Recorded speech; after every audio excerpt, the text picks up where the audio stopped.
What Brother Amin Qazi from Birmingham, UK has asked a question is a common fallacy made by many Muslims while doing dawah to non-Muslims. And there were great scholars in the past or great famous duats in the past who gave this methodology of dawah, that talk to the non-Muslim, ask him who created this. Okay, this is a pen. Who created the pen? They'll say so and so person. Who created the book? Who created the table? Okay, it's created in the factory. Who created the factory? Engineer created the factory. Who created the engineer? And finally it will go to Allah. Who created the moon? Allah. Who created the sun? Allah. So this is a strategy that was propounded by some famous dais in the past, which I consider is a fallacy. It is stripping yourself. I will not name the names of the famous dais because they are great personalities, but this is a fault of logic. And then they say everything has a creator. Sun has a creator, moon has a creator. Who is this creator? Allah. This particular methodology is wrong. What Allah says in the Quran, ask the non-Muslim, who created the heavens and the earth? They will say Allah. Who has the power to give life and death? Allah. Who has the power of hearing and seeing? Allah. Similarly, if you hear my talk on does God exist, or my talk, is the Quran God's word? I tell the non-Muslim, suppose there is a unique unidentified equipment who no one in the world has seen. Who would be the first person who would tell you the mechanism of that unidentified equipment? So the non-Muslim will say the creator, the maker, the manufacturer, the producer, somewhat similar. He's saying that, not I. Then I ask him that how did the universe come into existence? They say Big Bang. Who told you that? Some of the scientists, maybe 50 years back in 1973. Quran mentioned this 14 years ago. Who could have mentioned this? In this way, when I keep on pointing out scientific facts mentioned in the Quran, which science discovered recently, 20 years back, 50 years back, 100 years back, 300 years back, who could have written this in the Quran? The creator, the manufacturer. I never said any time in my lecture or in my debate or in my argument that everything has a creator. The moment you say this, you're tripping yourself.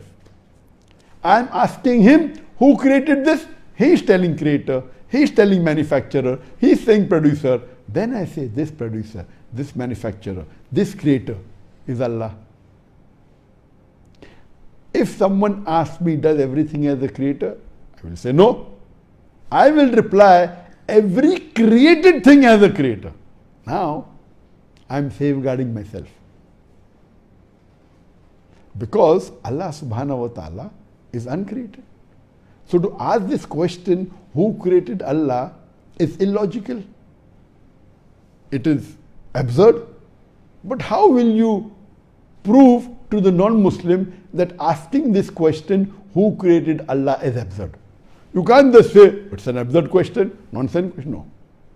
If someone poses a question to me which is illogical, I give an example to make it evident it is illogical. For example, if someone says 2 plus 2 is equal to 5, so I say, okay, you believe in it? Okay, take your $200, take $200, give me $500. He'll say, no. I said, why? When you're saying 2 plus 2 is equal to 5, I'm giving you $200, now give me $500. He'll say, no. I said, why? So I give an illogical example to prove to him that his first statement was illogical. So if someone asks me who created Allah, I will tell him that my friend Tom, who is a young man, he was admitted to the hospital. In the hospital, he conceived a child. And later on, he gave birth to a child. I am asking a question. Was the child a girl or a boy? I am asking the atheist. My friend Tom, a young man, was admitted to the hospital. And he conceived a child. He gave birth to a child. Was the child a girl or a boy? If the non-Muslim has understood, he will tell you, how can a man give birth to a child? So if a man cannot give birth to a child, where is the question of the child being girl or a boy? I said, yes. So if I say a man gave birth to a child, is it a girl or a boy? You will tell me your question is illogical. Don't you have the basic sense that a man cannot give birth to a child, cannot conceive? It is the woman who gives birth to a child. Similarly, by definition, Allah subhanahu wa ta'ala is uncreated. He has no creator. So if you ask me who created Allah, it's like me asking you my friend, young man Tom, gave birth to a child. Is it a girl or a boy? It's illogical. So to prove the question is illogical, you have to give an illogical example to make it crystal clear. This is called hikmah. Allah says in the Quran in Surah Nahl chapter 61 verse 125, Udu ila sabili rabbika bil hikmah wal mu'adhit al hasna wajadhim lati ahsan. Invite all to the way of the Lord with wisdom and beautiful preaching, and argue with them in the ways that are best and most gracious. When we read the hadith says, when anyone asks you this question, who created Allah? Say, Amanna billahi. Amantu billahi. I believe in Allah. Or say, I believe in Allah and the Messenger. The Prophet also said, when someone asks you the question, who created Allah? It is the Satan whispering. He may ask you, who created the heaven? Who created the hell? Who created the sun? Who created the moon? You keep on saying, Allah, Allah. Then the Satan asks you, who created Allah?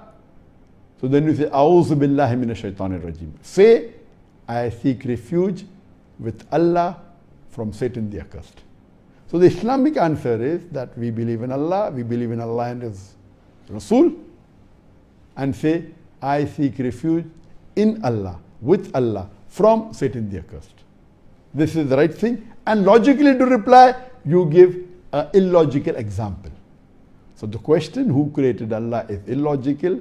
You answer by saying, the man was admitted to the hospital, he gave birth to a child, was it a girl or a boy? He will start laughing at you. Similarly, you start laughing at him. By definition, Allah is uncreated. The moment you give the answer, who created Allah, Allah ceases to exist. That cannot be Allah. It's fake Allah. La ilaha. I don't agree. That's the reason, if you analyze the gods of other religion, they say this God of so and so religion had a father, this God had a son, this God had a wife, someone hid God, defeated God, someone abducted the wife of God. All these are illogical. How can God have a son? Allah says in the Quran, if God had a son, I would be the first to worship. How can God have a father? How can God have a wife? How can someone abduct the wife of God? So when you read all these things in other scriptures, you say, La ilaha, there is no God. So the first thing I'll do when I meet an atheist is, I will congratulate him, because he has said the first part of the Shahada. To the other non-Muslim, who's a Christian or a Hindu, I have to spend half my time trying to prove that the God they're worshipping is wrong. That Jesus Christ peace be upon him is not God, the Hindu God they're worshipping is not the correct God. To the atheist, I congratulate him because he has said the first part of the Shahada, La ilaha. The only thing I have to do is illallah, that is but Allah, which I have done, inshallah, in my talks. So it's more easier to do dawah to an atheist if you know Quran and Hadith and science very well and reason and logic. It's easier. Because the other non-Muslims who are believing in false God, they are doing blind belief, difficult. For an atheist who is logical and scientific, easier. So you have to turn the tables over and get them to the fold of Islam. And inshallah, may Allah subhanahu wa ta'ala help you to convey the message of Islam to the non-Muslims so that they come closer to Islam, and so that we do one of the criteria to go to Jannah, that is to dawah.